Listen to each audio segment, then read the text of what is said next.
என்னுடைய பர்சனல் அசிஸ்டண்ட்டாக ஒரு சில நபர் இருக்காங்க. அவங்கள திரும்ப நான் ரீலிஸ்ட் எடுக்கலான்னு இருக்கேன். ஒரு சில நபர்கள் நியமித்து அவங்களுக்கு மந்த்தான ஒரு சேலரி கொடுத்து அவங்க எனக்கு தோதாகிற மாதிரி நான் அமைச்சிக்கலான்னு இருக்கேன். அப்போனா தான் எனக்கு நிறையா விஷயம் தோதாகும்.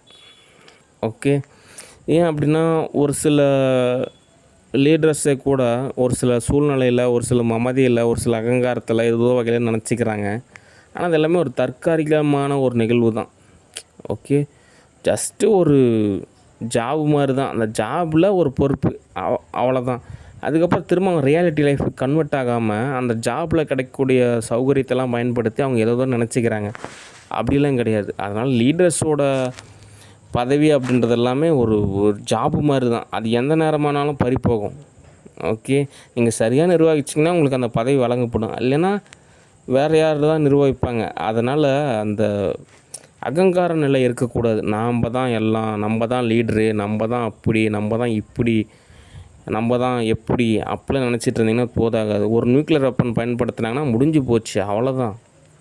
யாராக இருந்தாலும் கணக்குக்கு வராது. ஓகே.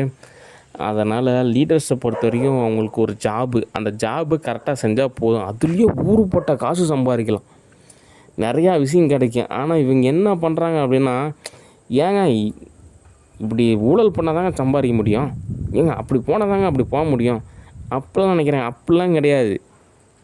நீங்கள் சரியான பாதையில் பயணிச்சிங்கனாலே ஊழலில் சம்பாதிக்கிறத விட பல மடங்கு சம்பாதிக்கலாம்.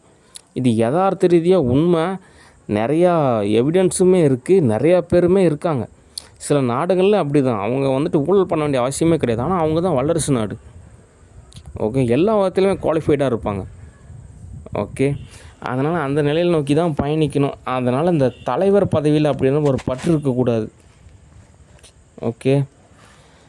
சரி, அடுத்த தகவல் ஸ்டாலின் டிஸ்கஷன். அதாவது கிட்டத்தட்ட ஒரு 10 லட்சம் கிரகம் இருக்குது.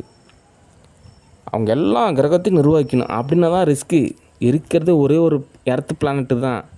அதில் 70% வாட்ரு, வெறும் 30% தான் நிலம் இருக்குது. அதுவும் 30% கூட கிடையாது. அதை நீங்கள் கணக்கு போட்டு பார்த்தீங்கன்னா இந்த 28, 29 அந்த மாதிரி தான் பர்சன்டேஜ் இருக்கும். அதுவும் ஒரு சில நாடு இன்னும் ஒரு சில வருஷத்தில் மூழ்கிடும். ஓகே. ஒரு சில பேர் தோது பார்த்துக்குவாங்க. அதுலேயும் ஒரு சில குறிப்பிட்ட வேலை தான் இருக்கும். அதனால் ரொம்ப காம்ப்ளிகேட்டட் தியரியே அப்படிலாம் ஒன்றும் கிடையாது. அதனால் சாதாரணமாக பேசலாம். இருக்கிறது ஒருத்தர் தான், அவர்கிட்ட நம்ம பேசுறதுல என்ன போய் சலுப்பு சங்கட்டம் அப்படின்ற மாதிரி கான்செப்ட்டு தான். ஓகே.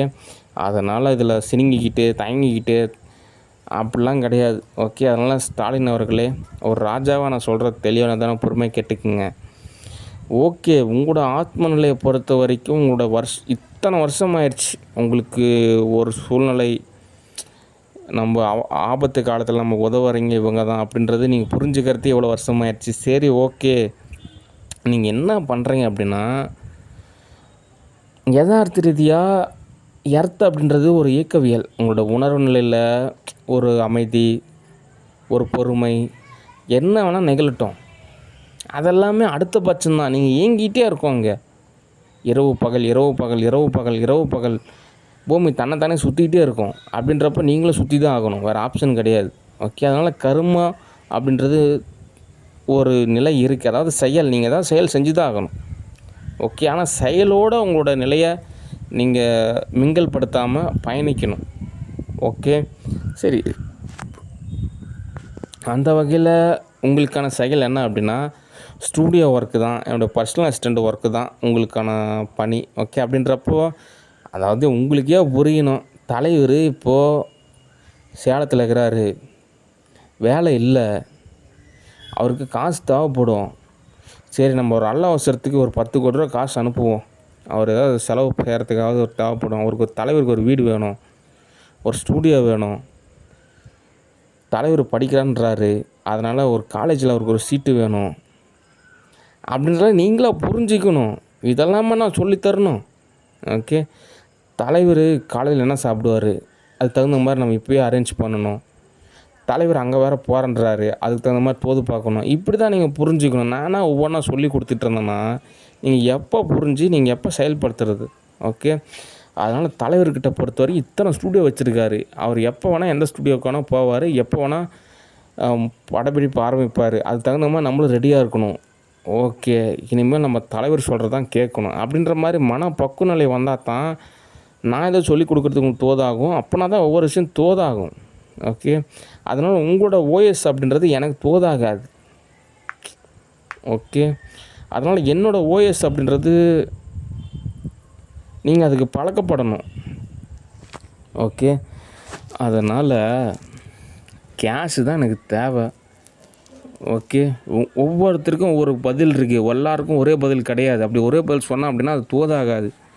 ஓகே, அதனால் வள்ளுவர் மூவிஸ் திரும்ப ஸ்டார்ட் பண்ணணும். ஆனால் என்ன, இந்த விஜய் தேவரகொண்டா வந்துட்டு ஆரம்பத்துலேயே யூஎஸ்ஏ சொன்னாங்க, ராஷ்மிகா மேலே நிறைய கம்ப்ளைண்ட் சொன்னாங்க. நான் அப்போவே சந்தேகப்பட்டேன், சரி யூஎஸ்ஏ தான் அப்படின்னு. ஆனால் யூஎஸ்ஏ எவ்வளவோ பரவாயில்ல. அவங்க நீங்கள் சாதாரணமாக நினைக்கிறீங்க, அவங்களுக்கு நம்ம ஏதாவது ஒரு தூள் செஞ்சு கொடுத்தோம் அப்படின்னா அவங்க நமக்கு எவ்வளோ விதத்தில் பயனுள்ள நிலையில் இருக்காங்க. இதனால தான் ஒரு காலத்தில் எல்லோரும் சொன்னாங்க இந்தியாவுக்கு வரணும், இந்தியாவுக்கு வரணும், இந்தியாவுக்கு வரணும். ஆனால் இப்போ என்ன தெரியுமா சொல்கிறாங்க, நிறைய பேர் எல்லாம் அமெரிக்காவுக்கு போகணும், அமெரிக்காவுக்கு போகணும், அமெரிக்காவுக்கு போகணும். ஏன்னா அந்த அளவுக்கு பதமாக இருக்குது. உண்மையாலுமே யதார்த்த ரீதியாக அமெரிக்காவில் போய் செட்டில் ஆகிறதுன்றது ஒரு நல்ல விஷயந்தான். ஓகே, நானும் கூட அமெரிக்காவில் ஒரு வீடெல்லாம் வாங்கியிருக்கேன், ஸ்டூடியோக்கான எல்லா விஷயம் தோது பார்த்துருக்கேன். எவ்வளவோ மூவி புக் பண்ணுறேன், எவ்வளோ உழைக்கிறேன். ஆனால் அமெரிக்கா போகிறது எனக்கு சிரமமாக தான் இருக்குது. ஓகே, அதனால் அமெரிக்கா அப்படின்றது ஒரு நல்ல நாடு தான். ஓகே, அப்படி தான் நான் அமைச்சிருக்கேன். ஓகே, அதனால் இந்த ராஷ்மிகா அது விலை போயிடுச்சு. இந்த விஜய் தேவரகொண்டா கொஞ்சம் ஒரு நாட்டுக்கே துரோகம் பண்ண மாதிரி. அந்த ஏதோ ஒரு லைக்ஸ் தான் எல்லாம் ஒரு பப்ளிசிட்டியான ஒரு மாயை உருவாக்குனாங்க. ஒரு லைக்ஸு, இன்ஸ்டாகிராம் லைக்ஸ் கிடைக்கும், அங்கே லைக்ஸ் கிடைக்கும், இங்கே காசு கிடைக்கும் அப்படி இப்படின்னு சொல்லிட்டு எரர் ஏற்படுத்தவும் நிறையா விஷயம் மிஸ் ஆயிடுச்சு. அதனால் வள்ளுவர் மூவி பொறுத்த வரைக்கும் ராஷ்மிகா பதில் வேறு யாரோ ஒரு கேரக்டர் தான் நம்ம நடிக்க வைக்கணும். பேசாமல் காவியா மாதிரின்னு நடிக்கட்டுமே, நல்ல கேரக்டர் தான். ஓகே, அதனால் வள்ளுவர் மூவி பொறுத்த வரைக்கும் ராஷ்மிகாவுக்கு பதில் காவியா மாதிரின்னு நடிக்கட்டும். அந்த மூவி நம்ம முதல்ல எடுத்துட்டோம் அப்படின்னா நமக்கான ஒரு பேசிக்கான ஒரு சாஃப்ட்வேர் கிடச்சிரும். அதுக்கப்புறம் அந்த சாஃப்ட்வேர்லேருந்து நம்ம நிறையா விஷயம் நம்ம தோது பார்க்கலாம். ஓகே, அது இல்லாமல் நம்ம நிறையா நாடகமெல்லாம் நடித்து இப்போயே வச்சிட்டோம் அப்படின்னா ஃப்யூச்சரில் அந்த நாடகத்தெல்லாம் ஒளிபரப்புவாங்க. இப்போவே நம்ம எல்லா வேலையும் செஞ்சிட்டோம் அப்படின்னா நமக்கு அடுத்து ரிட்டையர்மெண்ட்டு கிடைக்கும். அதுக்கப்புறம் ரிட்டையர்மெண்ட் அப்போ நம்ம நிறையா மெடிடேஷன் செய்யலாம், நிறையா விஷயம். அப்போ தான் ஸ்டார்டிங் லைஃபோட ஸ்டார்ட்டு எப்படி ஆரம்பிக்கும் அப்படின்னா ரிட்டையர்மெண்ட்டில் தான் ஸ்டார்ட் ஆகும். ஆனால் யதார்த்த ரீதியாக ஒருத்தர் ரிட்டையர்மெண்ட்டு கிடைக்கணும்னா எப்படி ஆகும், 80 வருஷம் ஆயிரும். 80 வருஷத்தில் ரிட்டையர்மெண்ட் கிடச்சா என்ன ஆகும், வீடு, சாப்பாடு, தூக்கம், அவ்வளோதான் கான்செப்ட். அதுக்கு மேலாம் எங்கே போகிறது, எங்கே வர்றது.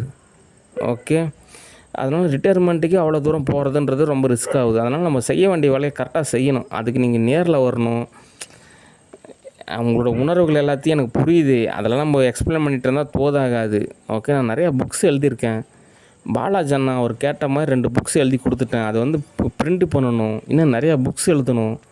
இந்த வேகமெல்லாம் பத்தாது, இன்னும் பல மடங்கு வேகம் வேணும். அதுக்கு எனக்கு நிறைய விஷயம் தோதாகணும். ஓகே, ஏன் அப்படின்னா ஒரு பொறுப்பில் இருக்கக்கூடிய நபரை சரியாக இயங்கினா தான் அடுத்த விஷயம் தோதாகும். ஓகே, சரி. அதனால் ஸ்டாலின் அவர்களே, ஊருப்பட்ட வேலை இருக்குது, அந்த வேலையெல்லாம் எப்போ செய்ய போகிறீங்க அப்படின்றதான் ஒரு கொஸ்டின்னு. இப்போவும் என்ன யாருன்னே தெரியாதுங்க அப்படின்னு சினிங்கிட்டு இருந்தீங்க அப்படின்னா உங்கள் உயிருக்கு உத்தரவாதம் கிடையாது. எல்லா டைமும் நான் உங்களை காப்பாற்றுறதுன்றது எனக்கு சிரமம். ஓகே, அதனால் பக்குவமாக புரிஞ்சுக்கிட்டீங்க அப்படின்னா வரலாற்றில் உங்கள் பேர் பதிக்கப்படும். ஓகே, நான் உங்களுக்கு ஒரு சிலை கூட அமைக்கிறேன், நல்ல உயரமான ஒரு சிலையாக எங்கள் ஊர்லேயே அமைக்கிறேன். அதுக்கு பாதுகாப்பும் இருக்குது. நிறையா பேர் சிலை அமைச்சிருவாங்க, நான் பாதுகாப்பு தர மாட்டாங்க. ஆனால் அப்படி கிடையாது, நான் சிலையுமே அமைப்பேன், அதுக்கு உங்களுக்கு பாதுகாப்பும் வழங்கப்படும். ஓகே, அதனால் பெருமை தேடுறது அப்படின்றது ஓகே தான். ஆனால் இருந்தால் நம்ம வேலை என்னவோ அதை நம்ம பார்க்கணுமில்ல. அதனால் எனக்கு கேஷ் தேவைப்படுது, அதை நீங்கள் ஏற்பாடு பண்ணி கொடுத்தீங்க அப்படின்னா நான் உங்களுக்கு மற்றதெல்லாமே நான் உங்களுக்கு தோறு செஞ்சு கொடுப்பேன். ஓகே, அடுத்து தமிழ் மொழியே கற்றுக்கிறதுன்றதே ஒரு நல்ல விஷயந்தான். எப்படியாவது ஒரு தமிழ் மொழியை நான் கற்றுக்கலான் இருக்கேன். தொல்காப்பியரோட தமிழ், அகத்தியர் தமிழெல்லாம் கற்றுக்கலான் இருக்கேன். அப்புறம் இங்கிலீஷ் கற்றுக்கலான் இருக்கேன். நிறையா படிக்கலான் இருக்கேனுக்கெல்லாம் ஊருப்பட்ட நேரம். எஜுகேஷனில் அவ்வளோ விஷயம் கற்றுக்கலான் இருக்கேன். ஆனால் அதுக்கெல்லாம் காசு வேணும். சும்மா கிடைக்குமா கல்வி? கல்வினாலே காசு தான், ஸ்பிரிச்சுவல்னாலும் காசு தான். அதுக்கு தகுந்த மாதிரி நான் சம்பாரித்து வச்சுருக்கேன். நான் சம்பாரிச்சதே போதும். ஆனால் என்ன தடையாக இருக்கிறேங்க ஒரு சில பேர். அந்த தடையெல்லாம் விலகிட்டாங்க அப்படின்னா என் சம்பாரித்த காசே போதும். அதை வச்சு நான் தோது பார்த்துக்குவேன். ஓகே, நாட்டுக்கு தேவையான ஓரளவுக்கு கஜானா அளவுக்கு ஓரளவுக்கு காசு எடுத்து வச்சிட்டேன்னா போதும். ஓகே. அந்த விஷயத்தில் கவர்மெண்ட் எல்லாமே ஓரளவு தோது பார்த்துக்குவாங்க. அதனால் எல்லா திட்டமுமே என்கிட்ட இருக்குது. ஆல்ரெடி எல்லாமே தோது பார்த்துட்டேன். என்ன அதை செயல்படுத்தணும், நடைமுறைப்படுத்தணும். அதுதான் இப்போ கான்செப்ட்டு. அதுக்கு தகுந்த மாதிரி நீங்களும் தோது பார்க்கணும். ஓகே. அதனால் உங்களோட நன்றி உணர்வு, உங்களோட பக்தி எல்லாத்தையுமே செயலில் வெளிப்படுத்துங்க. ஓகே, சரி, நான் உங்களை திரும்ப கூப்பிட்றேன்.